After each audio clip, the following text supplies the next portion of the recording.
One question: is this scandal threatening to engulf Murdoch's media empire? We've assembled a taking stock think tank to tell us more about it. We have Porter Bibb, managing director of Mediatech Capital Partners. He's got about 4 decades of experience as an investment banker in the media industry, knows a lot about what goes on in the media business. Brad Adgate is the director of research at Horizon Media. He helped to manage the media research departments at Gray and Saatchi advertising companies. And also joining us, Sarah Ellison, who wrote the book War at the Wall Street Journal about Murdoch's takeover of the Wall Street Journal. It's good to have you all with us. Sarah, I want to begin by asking you to just give us a little bit of context, because this is not a brand new story, although some of the allegations are new today.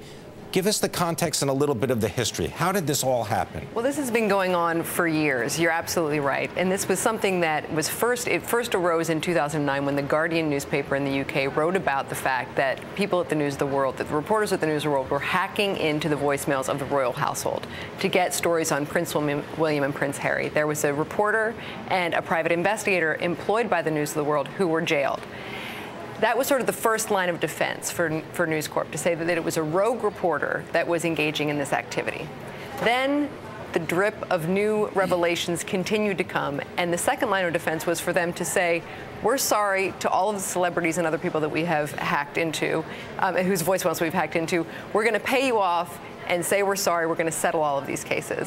And now there's another revelation, which is that they've hacked into not just celebrities' voicemails, but a 13-year-old girl who had disappeared on her way home from school. Reporters from the News of the World hacked into her voicemail and the voicemails of her family members while police were sort of still looking for her.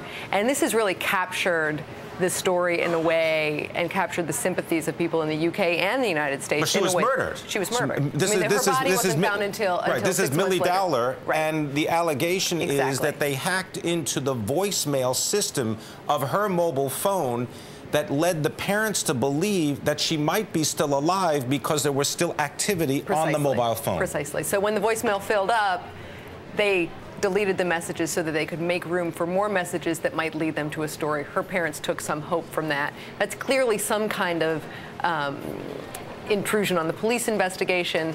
And so now what's happening is that Rebecca Wade, who was editing the newspaper at that time, and remember, Rebecca Wade was the person in 2009 when these stories first broke, she said that the stories were totally misleading the British public. There was absolutely no truth to this.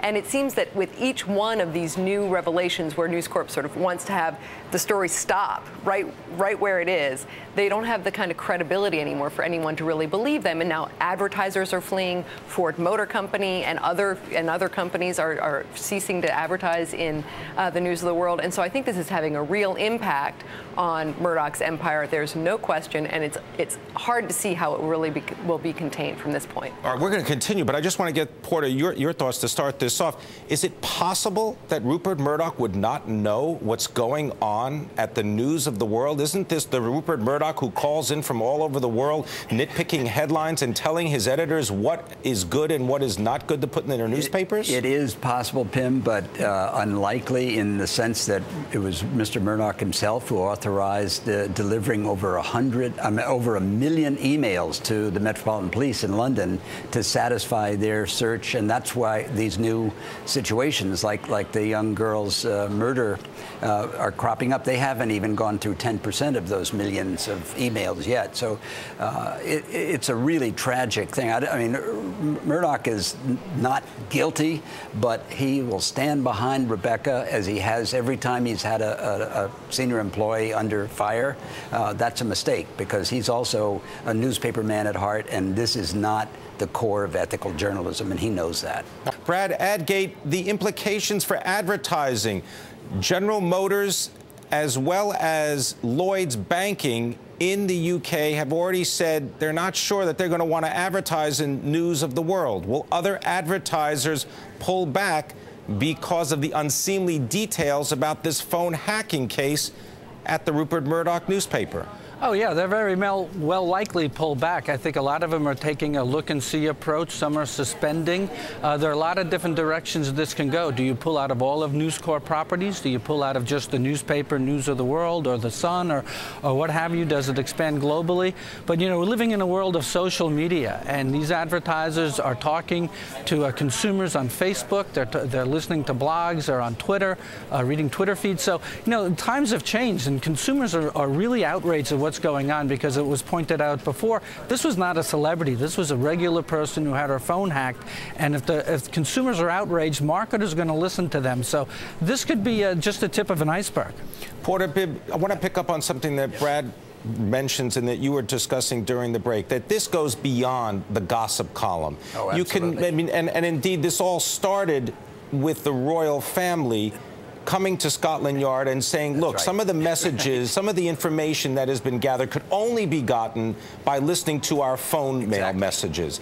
Now, as Brad says, this is about hacking into a murdered girl's It actually boils down to obstruction of justice, and that's a felony, if not a worse crime, and that's what's making it very serious. The News Corp people were shocked when the reporter who was directly involved with the young girl's cell phone situation was arrested at his house today, and unbelievably, News Corp cleaned out his desk to keep the police from getting anything more, and then had to turn over several bags of contents from his desk with his tape recorders and his computer files and hard drives and everything.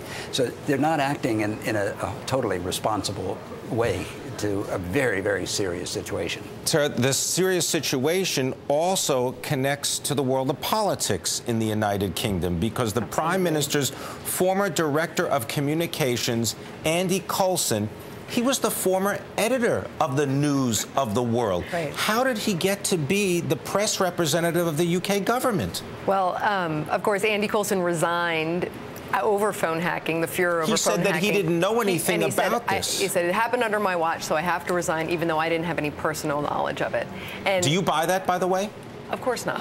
I mean, I think at this point, no credibility there. No credibility there. I understand that Murdoch gave Cameron personal assurances that there was nothing more to come from phone hacking. So Cameron maybe took him at his word and said, I love Andy Coulson. He's such a great guy to deal with. I want him to be my primary press person. I mean, that's clearly an ill-advised choice, because Coulson then had to resign again just earlier this year over what happened was that they now have emails. News Corp handed over emails to Scotland Yard showing that Coulson knew and in fact condoned payoffs to Scotland Yard and the Metropolitan Police. What does this do to the credibility, let's say, of something like the Wall Street Journal? I mean, this is the same owner, and indeed, one of the people that was deposed is the current publisher of the Wall Street Journal. I mean, it's not Leslie good. Hinton. It is not good. I mean, this is the sort of thing that you think, the exceptionalism that I think Murdoch operates. You know, the idea that he can sort of get the governments in line. He can get people to sort of be fearful of the coverage that he's going to use in his outlets, and that works very well in the UK. He's kept Rebecca very close. He's kept Les Hinton very close. He is loyal to a fault until he's not. And so I think that we don't know exactly where this is going to lead, but it certainly, with the stock falling, with advertisers fleeing, he has to really, really love Rebecca Wade in order to keep her, still at the company after this. Porter, Bibb, do you think that Rebecca Wade, now Rebecca Brooks, do you think that she ought to resign? Oh, there's no question that she ought to. I believe she will have to very soon. This situation is going to continue to explode all over News Corp. And your comment about, does the owner of News of the World, who owns the Wall Street Journal, does any of that reflect on the Wall Street Journal? It has to begin to. All right. I want to thank you all very much for sharing your thoughts. Porter, Bibb, Sarah Ellison, thank you very much, and Brad Adgate. Appreciate your contribution. Still